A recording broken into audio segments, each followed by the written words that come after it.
Oh, has it started? No, the time isn't coming up. Dude, I mess this up Like, yo, literally, when I was going back and listening to every single episode to try to get like a description and title for everything and put the music at the beginning, it's Tyler going, "Is it recording?" Yeah. Oh, yeah. All right, here we go. Because the time delay is so different. All right, Boston's big three, minus Babs, or the spiking. You should know he's Babs right now. We are presented by Ride the Wave Media, sponsored by 10100, as every single week. 10100 is the only online raffle website giving fans and experience seekers the chance to win tickets to live sporting events, concerts, music festivals, and more. Whether it be from your desktop or mobile device, winning tickets to your favorite events has never been so easy and fun. Choose your desired event, purchase a raffle ticket into the draw, and you could be the lucky winner. I should have that memorized by now. I've read it like I'm getting close. times. I'm getting very close to memorizing it all the way through. Last week I started. Kind of long, so like I can't remember the whole thing. I get the general aspect, but yeah, we are back. Be the lucky winner. 27. Yeah, I do that every time. Episode 27. Big announcement. Before, if you're watching this, stop. No, don't stop. Don't stop. Stop. After this instruction, if you're watching this and you don't have the time to sit down the entire time, Brandon has an announcement for you. Oh boy, we've been waiting for this one for a while. So if you are watching, you could listen to this announcement and maybe stop, listen on another platform. The Boston's Big Three podcast is officially on Spotify. If you just search Boston's Big Three, BB3, it's bright yellow logo. Our new logo looks really cool, looks really good. Everything is up there so you can binge episode 1, see our progression through the weeks into episode 27 where we are now. Remember when GRD was on this? I know GRD's on the first 12-ish. So all right, let's jump right into it. If you hop on Spotify if you want to listen to that, if you're shoveling your driveway, cleaning your house, doing dishes, something like that. I just got a Bleacher Report update saying 911 caller said AB was high. So when he was physically assaulting a moving truck driver, I guess he was high and he threatened the guy. Let's just jump in with that because Antonio Brown wanted. He is a man on the loose, aka confirmed locked in his house, but I don't think they have a warrant or anything, so they can't rush him. AB's gone off the deep end, and I have a theory related to the NBA that I'll get to in a second. Did you see the post on Ride the Wave Media today that Babs posted about like just the timeline of all this Antonio Brown news? Like every headline that's come out in like the last 4 years, revolving around Antonio Brown's, like, not even his play on the field. Everything that has happened off the field is insane, and that timeline's just been posted to Ride the Wave. I definitely recommend you look at that. This is what we got 2-3 things to add to the bottom of that list now. All right, so the funny thing is, like, I never thought I could actually say this sentence, like, ever, but this is on par with, like, OJ and Aaron Hernandez type of, like, fallout. Like, and it's even faster. Like, because like, at least Hernandez's trial was, like, 2 or 3 years down the line. AB ruined his entire character, his entire playing career, and pretty much everything else in the span of, like, a year. Maybe even less than a year. That's kind of, like, it's almost impressive, like, how fast he can derail his life from being the top receiver in the most profitable sports league ever to now being a bum who has an arrest warrant out for assaulting a delivery truck driver high. He lives his life. He lives his life as a GTA character. He literally does. No rules or anything. He just goes out, gets arrested, comes out of the jail, loses like a couple $1,000, and then he's back to stealing a car and just driving around. It's like, dude, I don't know what is wrong with that guy, but I want to relate this because I had a tweet. Follow me at TyMiller508. I switched Twitters, by the way. Shameless plug. Yeah.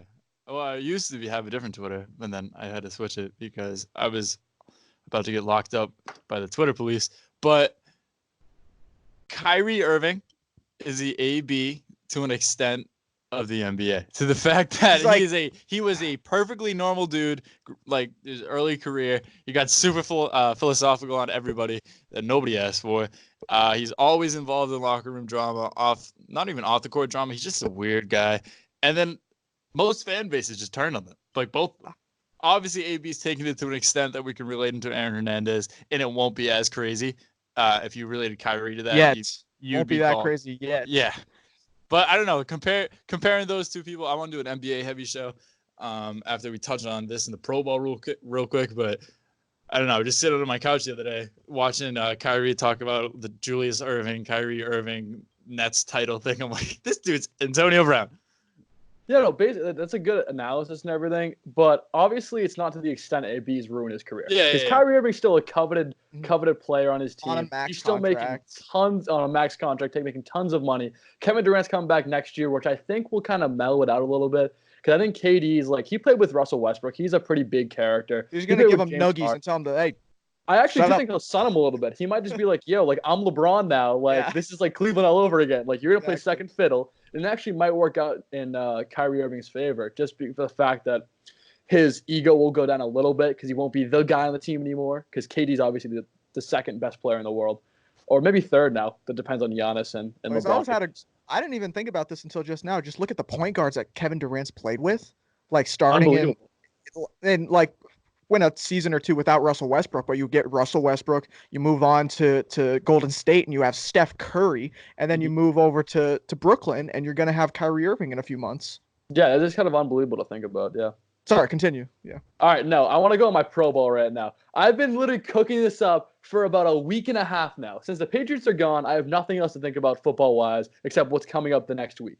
Super Bowl preview show is next week. I won't touch on that too much this show, but I need to get something off my chest. The Pro Bowl is the most useless game in sports history, and it's not even close. To qualify, you have to do nothing. It's all fan voting. Xavier Rhodes was a bottom 20 corner PPR stats-wise this season, and he made the Pro Bowl. A Pro Bowl vote means literally nothing. It's almost like the NBA voting before like the executives vote, where like not So Taco Fall could make the Pro Taco Bowl. Fall can make the NBA, not the NBA All-Star game. And it's just like it's ridiculous how fan voting has impacted the Pro Bowl this much to the point where we get terrible players playing in the quote-unquote All-Star game of the NFL. That's crazy to me. That shouldn't happen. Another thing too, high-profile guys should not waste their time with this. Deshaun Watson has had 2 torn ACLs in 2 different knees, and he's now playing in the Pro Bowl. What happens if he hurts himself again and doesn't come back until mid-season next year? Remember D Wade hurt his like ankle or something like that in the All-Star game? It was it's in Miami, the Big Three. Yeah. Yeah, because it's in the middle of the season, but at least the Pro Bowl's at the end of the season. But I mean, it's just ridiculous to the point where I can't like even watch the game anymore because they don't try. First of all, there's no stake. There's nothing like to win pretty much besides what I think it's like a cash prize at the very end.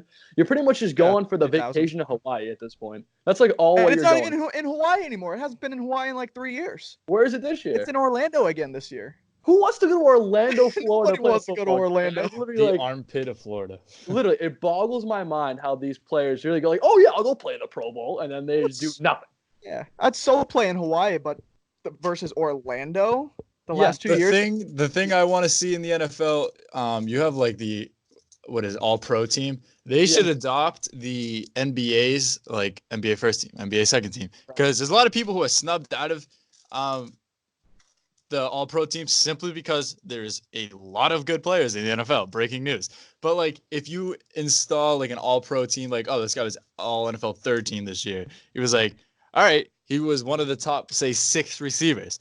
Like 6 receivers, that's not a big pool to pick from. There's at least 5 receivers a team. That's times 30 teams. 32. You pick from at least 32 teams. So what is that? Like 300. I'm not good at math. 300 times 32 times. It's a few. 6. A lot. It's numbers, dude. I'm not a math major. But like you should have like at least second team right now. Just install that. Because Well, there is a second. You look down. Oh, all right. So install 13.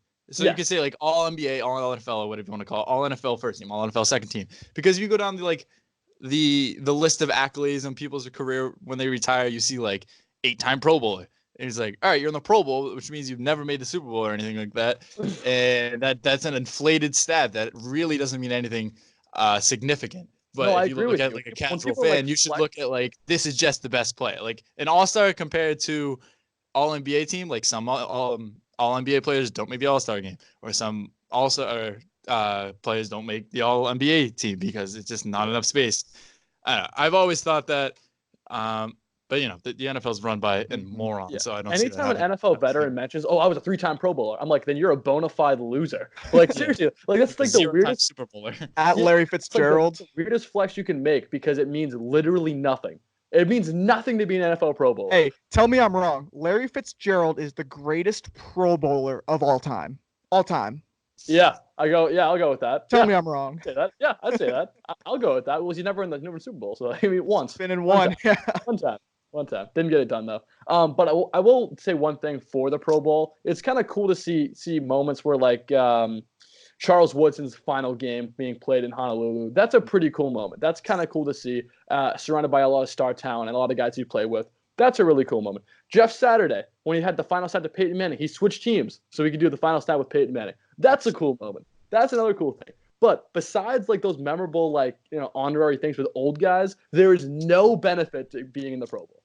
I think it's I think my favorite part of the Pro Bowl, at least, is seeing like the guys who, like towards the end of the game, maybe the game's like out of hand, maybe there's a blowout. Is seeing the position players like change positions. Like you see Odell Beckham, I think a few seasons ago, ending up playing corner on like a guy like Antonio Brown. It's just fun to see those guys go back and forth. Normally you would never see those guys on the field at the same time in any given moment until the end of the game when they're shaking hands. But it is fun to see those guys covering each other and just kind of having fun with it, because it is like, when it breaks all the way down, it's still just a kid's game and just the best athletes on the planet playing it. That's a good point. I don't even know who's in the Pro Bowl, to be honest. I saw Lamar Jackson was there, and I'm like, oh yeah, Lamar Jackson will probably be in the Pro Bowl because he's the MVP. Right.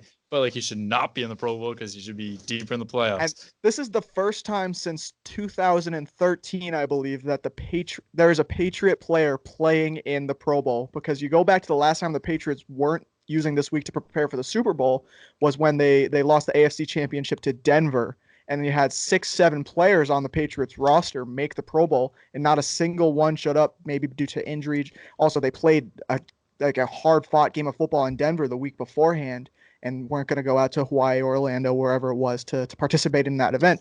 But now we have two players on the roster this season participating. The Defensive Player of the Year, in most of our opinions, Stephon Gilmore, and then Matthew Slater, the special teams ace. Wait, didn't he win Defensive Player of the Year?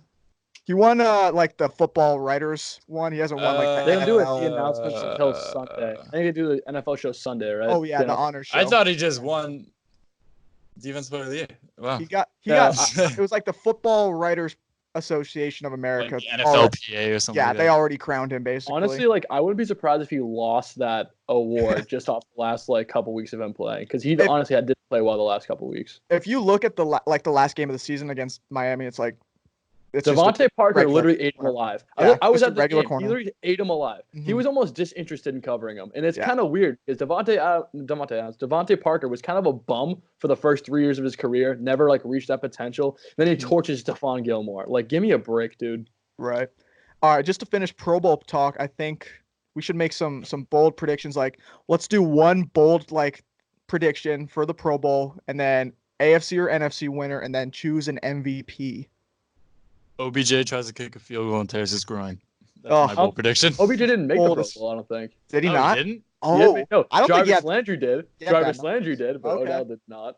I do not know a single thing. I've never given like any attention to the Pro Bowl simply because the Patriots are always in the Super Bowl. I literally don't know a single player other than Lamar Jackson that's in the Pro Bowl because I saw a video on it today. I'll make my bold prediction is that a quarterback throws a touchdown to a cornerback. Does that make sense? Yeah, that makes sense. Okay. Bold prediction: Deshaun Watson catches a touchdown pass. Oh, okay. I like that. And then 70-yard field goal is attempted. That's my oh man. I got AFC that's winning happening anyway though. In practice, like for like real practice NFL, like they kick 70-yard bombs all the time. It's just the line drive ones, you know. Yeah. You got to get it over an offensive lineman in a game. Right. And the guys that are running 30 miles an hour to try to stop it. Right. And then my MVP, I'm just gonna go the refs. It's their time to shine. Like big weekend in wherever it is, Orlando. They can pull out all their fancy stops. You can see a couple like windmill flag throws or something like that, something they can't break out in regular season. It's their all-star game. So I mean, a couple of years ago, Ed Hockley was like the star of the Pro Bowl. Oh yeah, roasting people on calls. It was hilarious. That was awesome. Like, holding the entire offensive line. He like moved it back 15 yards. Like that's funny. Who do you got as MVP, Joe? Yeah. Oh, MVP. I'm gonna go with Jarvis Landry. Is Derrick Henry in the Pro Bowl? Yeah, he is. Probably. I'm giving it to him. Okay. I've been on the Derrick Henry train since the beginning. All right, now let's talk. I gotta get my MVP. Come on, man. Oh, I thought you, Come I thought on, you you- said it. I thought you said it. I asked the question with the intention of answering it eventually.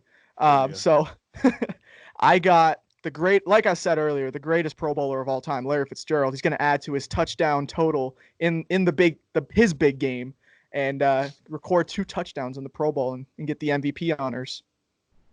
Hell yeah! Shout out Larry Fitz for buying the Phoenix Suns. That's a big move for him, especially because he goes closer to retirement. The Phoenix Suns are actually kind of good this year. Kelly Oubre, going to be an all-star, probably going to make all-NBA second team. He's kind of balling out. I'm not going to lie. I hate the guy. I think he's the most feminine NBA player besides Devin Booker. And they're on the same team, which is kind of funny too. But yeah, actually, watch out for the Suns these next couple of years. Like Larry Fitz actually might have an NBA champion within the next 10 years, 5 years. Yeah, he's the second NFL player with a minority stake in an NFL team with Aaron Rodgers and the Milwaukee Bucks, the other one. Mm-hmm. But you still can't chug a brew. Can't. Still can't. However, every Sippin'. NFL player is an owner of the Green Bay Packers. That's fair. That's true. So I don't see that being too special. I own the Packers too, man. Sorry. All right, now the reason I started the show so I could talk NBA basketball. I had to suffer through football season with Babs long enough. The tattoo didn't work out, and now we get to talk about the NBA, which is what this is another reason I joined it with the GRD. The GRD dipped, and he's not even with Ride the Wave me anymore, so that blew up in our face. But the Celtics are good at basketball, not great. So good. Couple moves to make. I think you should make them. In particular, by the time you listen to this, check Ride the Wave Media. I'm going to kind of detail this more statistical in all that sense. But the Celtics should get Andre Drummond simply in the fact that, hold on, let me pull up these notes. I took notes on this stuff, dude. Because he's a Husky. This is like the 4th year in a row we've been tied to Andre Drummond. I know. Like the But I 4th think year. this is I've always been on the pro Andre Drummond train because you can say whatever you want about Andre Drummond, but you can't say he's bad basketball play. Like you got to put a tinfoil hat on. You're pulling notes out and everything. He may not fit the Celtics system, but you can't say he's a bad basketball player. He could be one of the greatest rebounding players of all time. Like by the time of his career. All right, he's 26 years old. He's 26 years old. He's an 8-year veteran. That is nuts. He's been in the league for a while, and he's only 2-3 years older than Jalen and Jason Tatum. Hey Tyler, where was he before the NBA? UConn. Yeah! He's one of the few bigs to survive this small ball era, which is why I think he's going to be one of the greatest rebounders of all time. He's getting 16 a game these past 3 seasons. That's what I'm thinking. Ridiculous. If you have him starting and Enes Kanter coming off the bench, that's 40. You could potentially have 40 rebounds between just the two of them. Offensive rebounds for Kanter. Kanter can't get a rebound on defensive side for shit. But I'll touch on Kanter in a second. I'm actually a big Kanter fan. But he's, like I said, he's one of the few bigs. But it comes to the fact that he hasn't had a good coach his entire career. His best coach was Stan Van Gundy. Brought him to the playoffs back-to-back years. But even then, there's a reason he's not coaching anymore. But they're lucky he's not too old. Now. He's not too old to coach. Yeah. So I broke this down. Lawrence Frank, they went 54-94. Maurice Cheeks, 21-29. John Lawyer, 8-24. Stan Van Gundy, 152-176. And Dwayne Casey, he was a coach of the year. I'll give Dwayne Casey being a good coach, but he's 41-41. He hasn't had a good coach yet. If he gets Brad, Mike, he gets Brad Stevens. I felt that go up. If you give him Brad Stevens, that's a coach that obviously gets the most out of his players. You look at guys like Avery Bradley when he left Boston, not as great as he used to be. Evan Turner, same way. Jonas Deregbo, Jay Crowder, Isaiah Thomas. All these borderline role players. Nobody's who could say they gave their absolute all and had some of the best seasons of their career in Boston. I credit that to Brad Stevens and the coaching staff. If you get an all-star caliber player who has been the all-star, I think the last one was 2016-17, but you get him in Brad's system, that's a whole nother animal you can move with. That's a big guy that you can work with, replacing Al Horford defensively. Obviously, the biggest gripe with him is he can't defend Joel Embiid. That was under the Detroit defensive whatever it's called, playbook or something like that. Yeah, low post one-on-one, there's not much you can do about that. But you see guys like Daniel Tice, who was low-key one of the best rim protecting guys in the entire NBA. I was listening to Mixtape. Shout out mixtape. I know you guys listen, but like the numbers he puts, he alters shots from like I think if you shoot say 70% in front of the basket, like in the paint, Daniel Tice, he lowers your percentage by 30%, and that is a second in the NBA behind Joel Embiid. But nobody gives Tice that credit. So if you have Daniel Tice even helping on defense, not even covering a one-on-one, you give Embiid the Drummond just to go body to body, and Embiid knows he can cook Drummond. So if he has that like confidence or something like that, you have help defense with Brad. They always find a way not only to slow down other teams, but Joel Embiid in particular. This season, they haven't done that. They're 3-0, 0-3 against the Sixers. Embiid missed one of those games, but both games he's cooked because we're missing Al Horford. You throw a big guy like Andre Drummond with a help defense, and you can see Jason Tatum and Jaylen Brown, both, I believe, all-NBA defenders. Hold on. That could go up there. So I know Andre Drummond's on a pretty big contract. Yeah, it's not. It might be a max. What are you going to move? Because it's not like you're just adding this guy to the roster. You got to move some pieces. I know what he's gonna say. It's Gordon Hayward. Yeah, I know. Because Gordon Hayward, there's multiple things to this. He's too similar of a playing style to Hayward and Brown. I mean, Tatum and Brown, who are our future. Hayward, if he doesn't opt in this year, he's a free agent.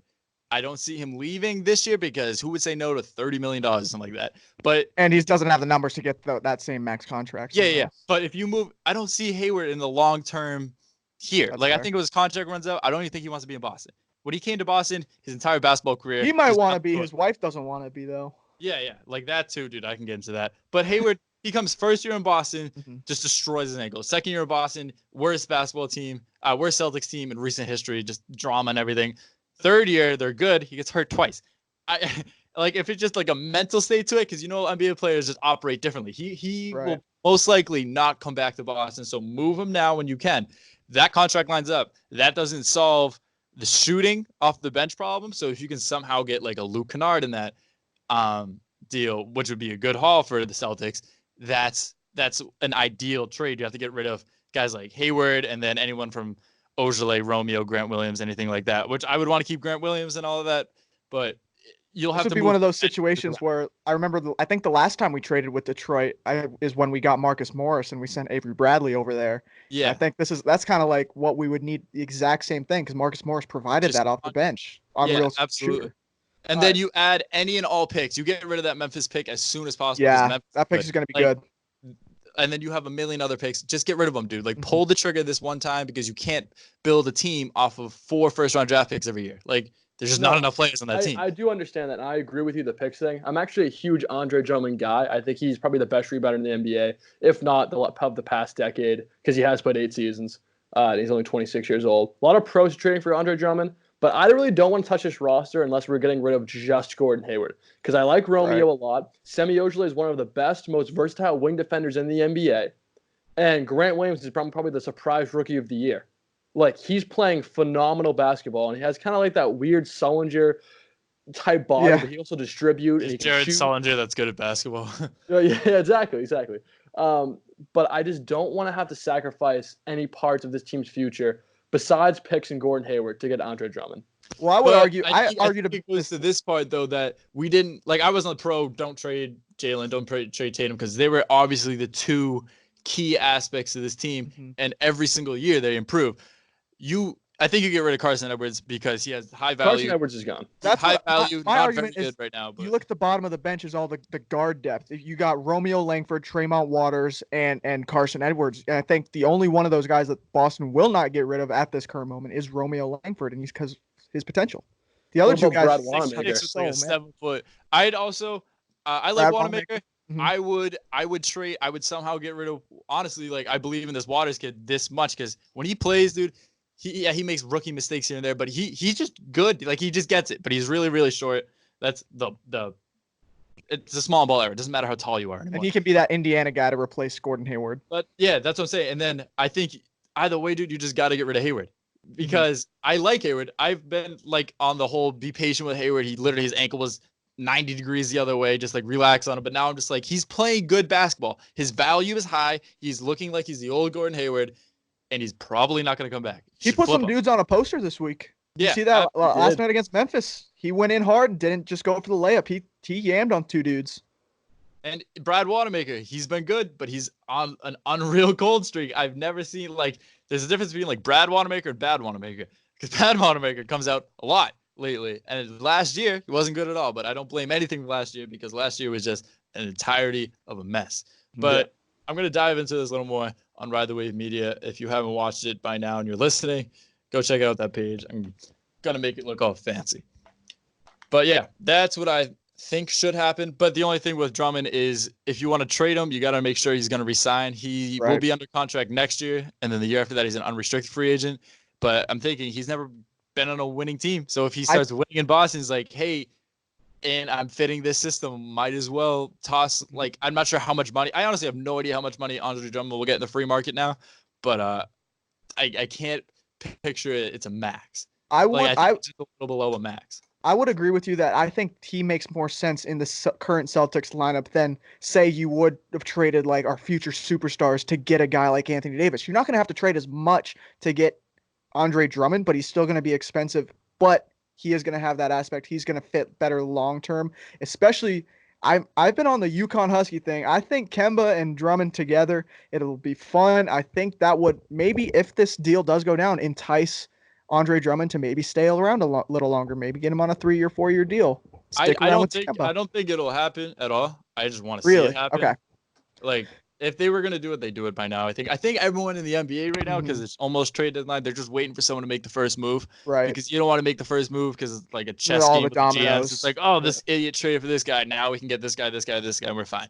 So I think they just want to see what happens first. Based on the last few years with Danny Ainge and the trade deadline, I'm not expecting a single. Okay, seriously, the NBA deadline has to be the most exciting thing, especially for Celtics fans. But now, like the past 3 or 4 years, we've been tied to Paul George, Andre Drummond, Russell Westbrook. We've been tied to literally every Kawhi Leonard, and it's never happened. Yeah. And like it was like, oh, it almost happened with Paul George. Yeah, because the Pacers wanted Marcus Smart, Tatum. Tatum or Brown. They wanted like 3-4 draft picks. Like, it's just ridiculous requests that like the media keeps blowing up and getting our hopes up, and it's just unfair kind of. We gotta give a special shout out to Marcus Smart, who knocked down a Celtics record 11 threes in the loss to Phoenix, I think. That's my captain. That's my captain. I think we're all in agreement that Marcus Smart is the captain of this team. I think they should do something special when they're wearing the Celtics jerseys that have the C on the front, like make it a different color, kind of like the old UCLA jerseys back in the day that had a different color C. I think that'd be really cool for the Celtics to try to do something like that for Marcus Smart. I'm not sure if they're allowed to do that. Is there any captains in the NBA? Like, I know in baseball and football, they've had him in the past. Paul Pierce was a captain. He didn't wear like a captain patch though. There's been a few notable ones in the NBA. I don't have them any off the top of my head. I know the Golden State Warriors used to have a player back. They had Chris Mullin. I think Iggy was the captain too. They never wore the patch though. Like they had like a Chris C Mullin patch. was the captain. I do believe that Marcus Smart though. Marcus Smart is maybe the most like surprising players in recent NBA history, and the fact that he was drafted as a scrappy player out of Oklahoma State, the 6th overall pick, and he was kind of just like, let's see what we can get out of the guy. He is now an above-average shooter, which you can't argue. It's 3 years in a row. He's been streaky the last few years, but he's. Do you know why he's been streaky? Because every single offseason he was rehabbing an injury, and after the rehab, that's when you can work on your game. This is why I personally think Zion should have sat out the whole year, but Pelicans are contending now. I get why he dropped 22 last night. Yeah. Shout out Zion Williamson. He made we'll talk about him in a second. You see how much your game can improve when you're not rehabbing an injury. You're like, he had his hand thing, he had all these like knees and ankle things, but when you could just take time every day just to work on one thing in basketball, in the basketball season, it has to be 3-point shooting. And he's significantly taken a better jump. Last year, he was a better percentage shooter than Klay Thompson was. And then, or at least for, I think, until like the last week, because he missed like 43s in a row. Like, dude, like we could have ended the season. And then not only that, he is like, I'd argue a floor general. And the fact that he makes unbelievable passes like every single night against that Lakers game. He's just driving up through it behind his back. He's making the best Celtics passes I've seen since Rondo. He's the single best alley-oop thrower I've seen on the Celtics. Just wait till Rob Williams gets back. I think he's better than Rondo at throwing alley-oops, dude. Like, if there's a way to track it, no, trust me. I'm literally, Tyler. there is this stat I saw like 2 weeks ago. and if the percentages, and Smart was like 10% better on like alley-oops thrown. And I was thinking about that. I'm like, I've never seen him miss an alley-oop. I've literally, I've never seen him miss an alley-oop. And every single time he throws one, like my roommate and I, we watch it every single night together. I'm just like, dude, like he just doesn't miss it. Like we make it a point, and we haven't said, oh, he missed an alley-oop. Like Rondo, obviously, like wicked good Celtic, unbelievable passer, like top 10 passes of all time. And I'm not saying Smart's a better passer than him, but he just knows how to throw a lob, and like which is sounds so simple, but it is so it's hard, unbelievable. Like not only do you have to throw it perfect spot, you have to throw it over 7-foot defenders, or you have to throw it to a guy who is like a freak athlete who might jump higher than when the pass is gone. But other than that, Celtics are on a 2-game winning streak against, I'd argue, good teams. Like obviously Lakers, great team. Grizzlies Grizzlies could be an 8 seed. Their last 8 going into last night, and Ja Morant is the absolute truth. Ja had a bad game, but he is still like odds on front runner for game. Or is this our front court defense that good, or backcourt? Wait, backcourt's guards. Yeah. Honestly, I think he just had an off night. I don't think it was anything that we were doing, but obviously Marcus Smart's still the best guard defender, I think, in the league. And Kemba's a very underrated defender because he's small. Kemba locked up most of the guards as he goes against.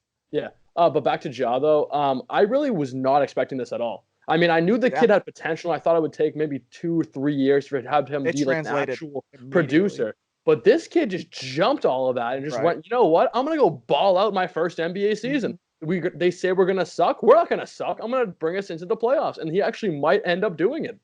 He had one of those looks when he heard Zion was out the first few months. He's like, really? So got a chance. I'd have to. Hold my beer. It's time to go to work. Yeah, might mess around and win Rookie of the Year. Yeah. All right, let's talk about Zion. Last night was his debut. Kind of a dud until the fourth quarter, obviously. Scored, 17 straight points or something like that. He was only predicted to score 12 to 13. There was a great prop bet for how many he would score in his first NBA game. It was at 12.5. And I personally think the Pelicans did it wrong. Like, really? If he was going to play short spurts, give him one. Yeah, he started. He played 3 minutes each quarter, 3 to 4 minutes each quarter, depending on when the sub was. But if that's the case, give him 8 straight minutes. Yeah. Like, you can't get into a flow your first NBA game in 3 minutes. I would play him once a half if that was the case. If you knew he was on a minute restriction, just play him a large chunk of time so we can get into the flow, get into rhythm. It took him only 3 quarters to figure out, like, hey, this NBA thing's pretty easy. Yeah. Obviously, it was kind of a different aspect to his game. Zion Wilson wasn't drafted to be a sharpshooter. No one saw him going 4 for 4 on 3. That's an element of the game that is terrifying. But he'll get to the plays that Bleacher Report wants to see and post more than they post about LeBron. He's like the opposite of Grant Williams starting his NBA career. How Grant Williams was 0 for the longest time from 3, and Zion just 24. Zion's just out here splashing. That's movie ever worse than Ben Simmons. Come on, we can't be like saying that's that. fair. That's fair. Come on, but he wasn't taking them as a meme for 3 straight years because he couldn't hit a 3-pointer, and he wouldn't. Get cyberbullied into shooting a 3. Ben Simmons is the only one that could stop Ja from winning Rookie of the Year this year. That's why Kylie Jenner left him, bro. He couldn't hit a 3. I swear to God. That's like probably why. Do you think Zion gives Ja a run for his money? Because we still got a little time before the All-Star break. The only way Ja doesn't win is if he gets hurt, he goes on a terrible slump, or Zion just averages like 50 a game. I think just the longevity of it, which I honestly, going back to my Marcus Smart point, like how you had to rehab an injury, I thought they should have shut him down just entirely. Like, don't even have all this extra noise going on the whole year. Like, will Zion come back? Like the Nets did this perfectly, and the Warriors. Like, all the speculation going into the season, like, oh, maybe we could see KD come playoff time. Maybe we could see Clay come playoff time. Warriors aren't even going to make playoffs, so whatever. But it's like, dude, just get rid of it now. I think if I was a GM, knowing how, like, he at the end of the day, he's a piece to a multi-million, quote-unquote, billion-dollar investment. He's nothing but like a piece on a chessboard, like when you really break it down.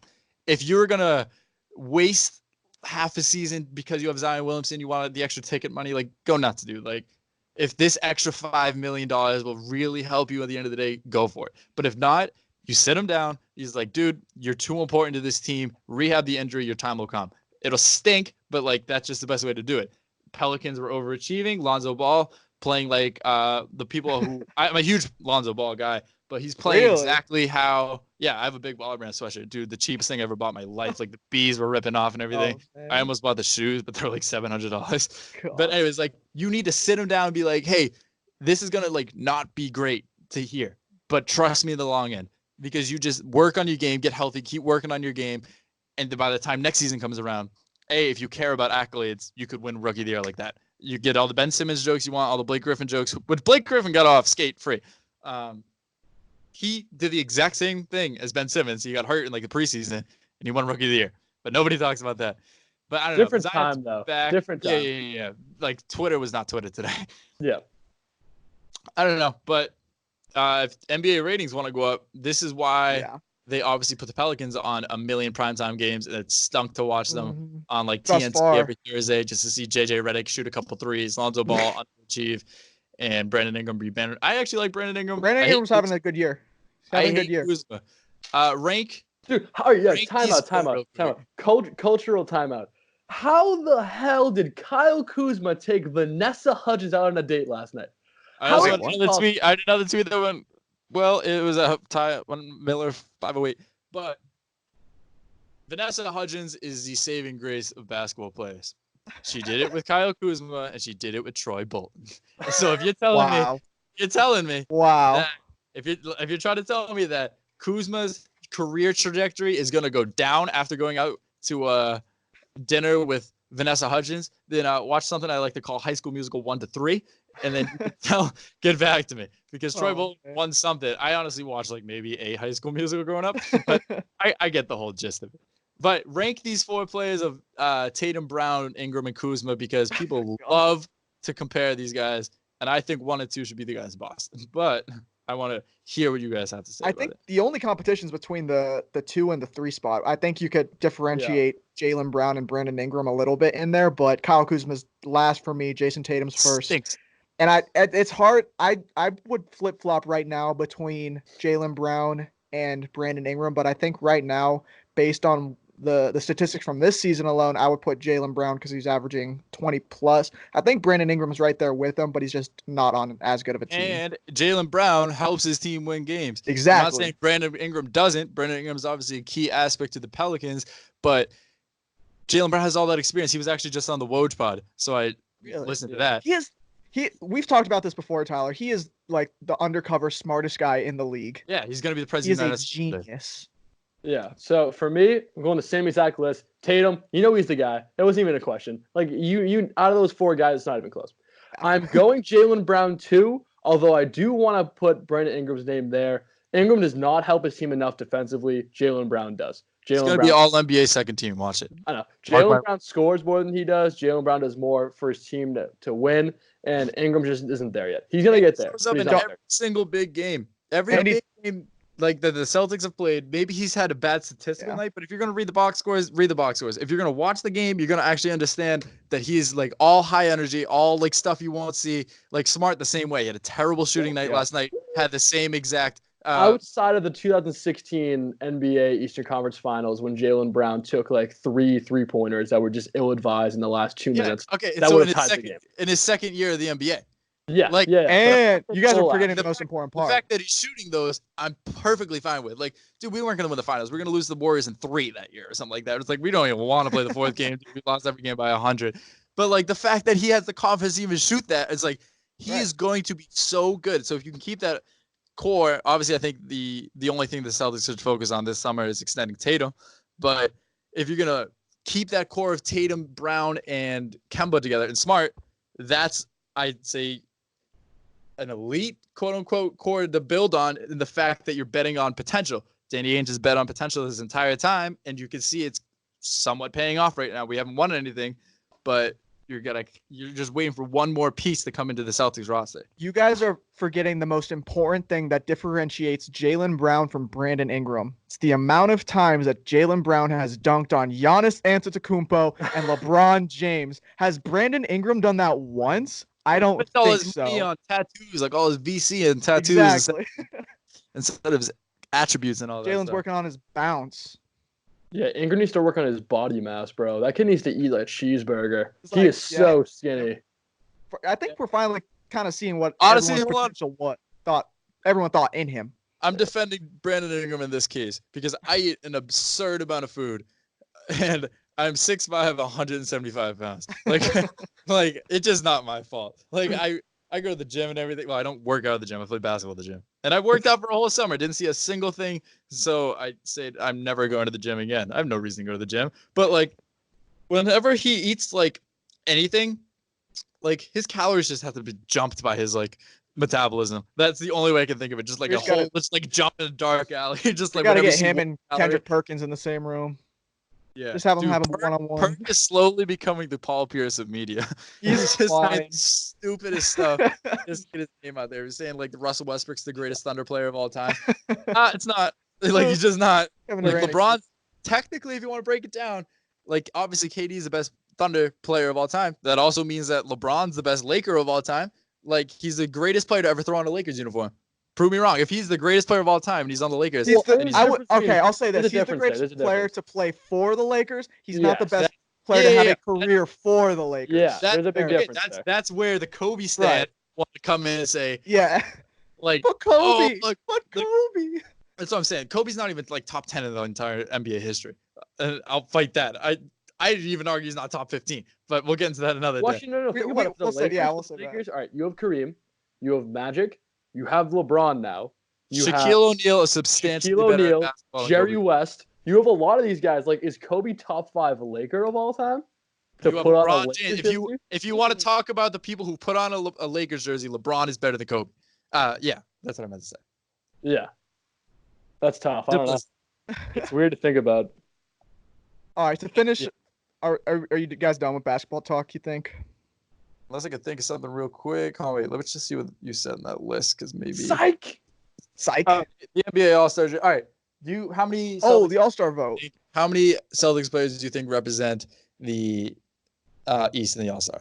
3. Realistically, I think 2. 3. I think it's 2, and Jaylen Brown will get screwed, and I will burn down the NBA headquarters. Jason Tatum will make his first All-Star game. I saw this on Twitter today, how people were like arguing Eric Bledsoe should make it over Jaylen Brown. If Eric Bledsoe makes the NBA game All-Star game over Jaylen Brown, who the stats sheet stuffers that want to just look at the box score every single night and be like, oh, Bledsoe actually helps his team X amount more. No, Jaylen Brown is a significantly better basketball player, and nobody wants to see Eric Bledsoe run like a set offense the All-Star game. Jaylen Brown can dunk the ball through the entire Earth's core. I think it's kind of weird with Eric Bledsoe though, because Eric Bledsoe was actually nasty in Phoenix. Like he was like a top 10, top 5 guard in the NBA in Phoenix.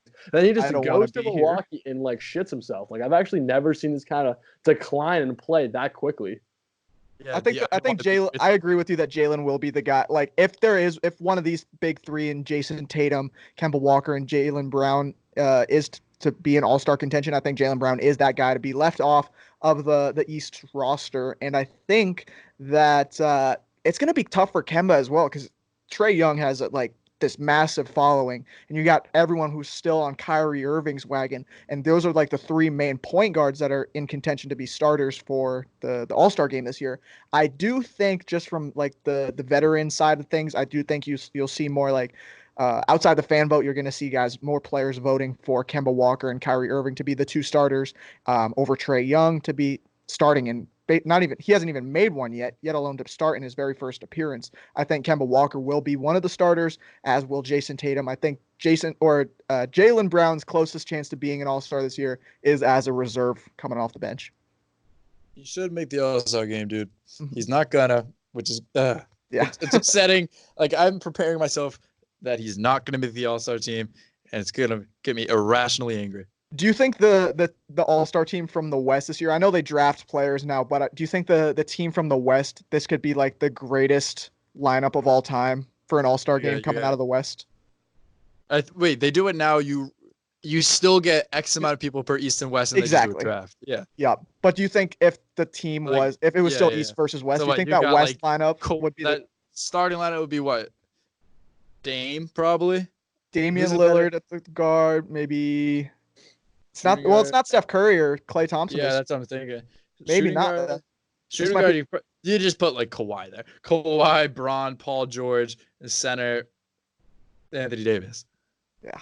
So it'd just be the LA teams plus LA and Dame. Yeah. So maybe not then. I'll backtrack that. But even Yeah, then, like Giannis. the East isn't like they're bad, but I think they're more competitive. Like it's just like who's gonna come out of this pile of trash. But in the West, it's gonna be like here are the top tier teams. Here's like a million miles of just And nothing, and here's the that's how third team. playoffs work too. Like Because yeah.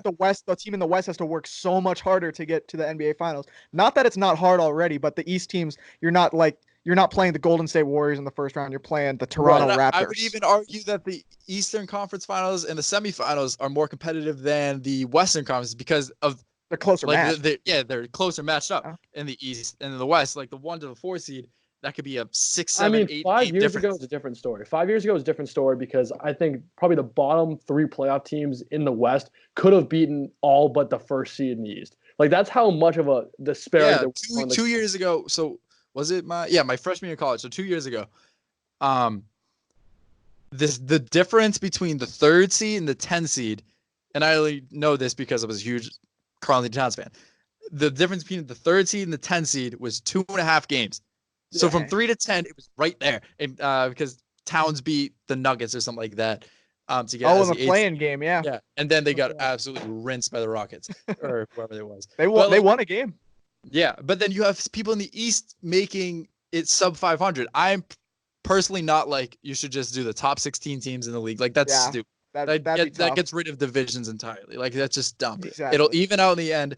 Nobody complained about this when the Celtics run like up there every year, or the Heat or everything like that. Like it evens out. You're in a lopsided stage. Like when everyone was arguing, oh, the NBA is forever broken. The Warriors are gonna just win it every year. Yep. All right, you said that the same when the Celtics got a big doesn't 3. last. You got it the same when the Heat were in the big 3, and you always find teams that can knock on the door and knock them out, like the Right. Spurs, like the Cavs, whoever it's going to be this year. It could be the Bucks, but nobody gives the Bucks credit, dude. They're 39-6, One of the best teams That in the is league right nuts. now.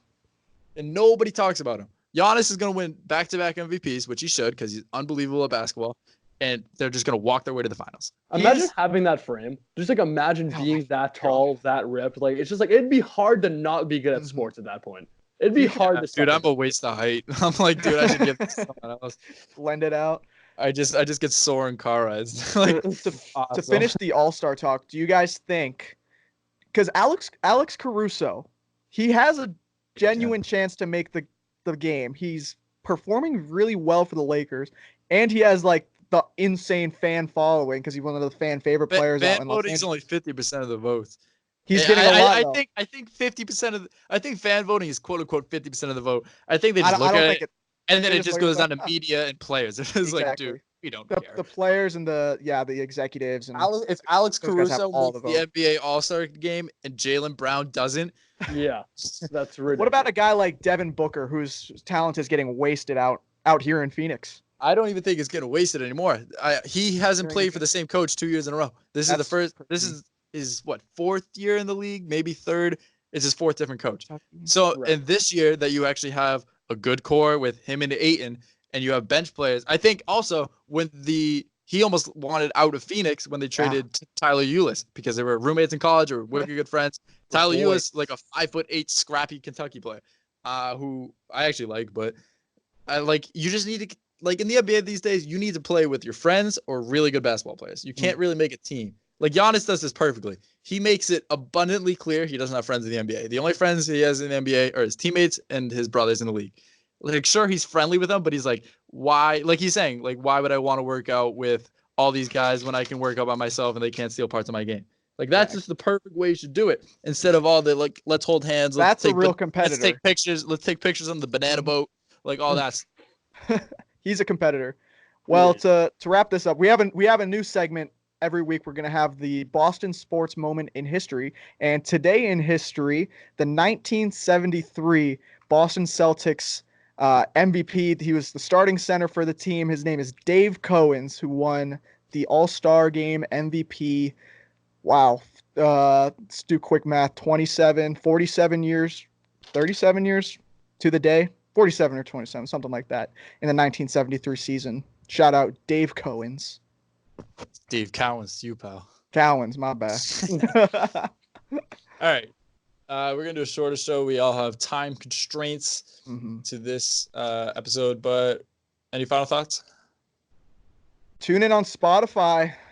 if you're watching it, it's fun, but you can listen in your car, download the podcast, get it on the go, ride your It's gonna be bike. snowing soon. You want to shovel? You don't shovel Exactly. in silence. I That's am- psychopath behavior. I am still campaigning. Start the hashtag bring J.R. Smith to the Celtics. J.R. never Smith would be a phenomenal addition to this team. We need a shooter. J.R. Smith's a shooter. He's electric. He'd be fun. He's a shooter, but he doesn't knock you them know, down. You know what? J.R. Smith might be the solution to our problems. J.R. Smith for the Boston Celtics. That's wild. Trying to think of my final thought, but I don't have anything fun.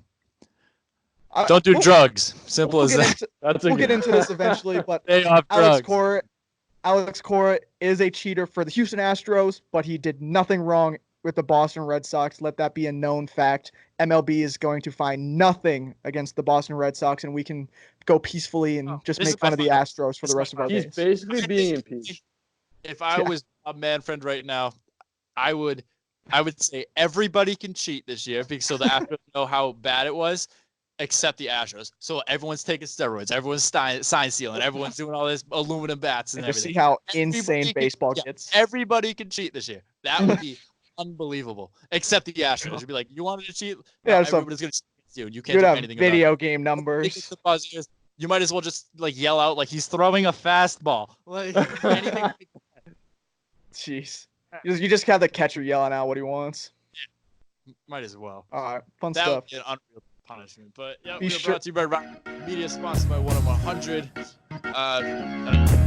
Yeah, be sure to tune in next week for the Super Bowl show. Go Jimmy G.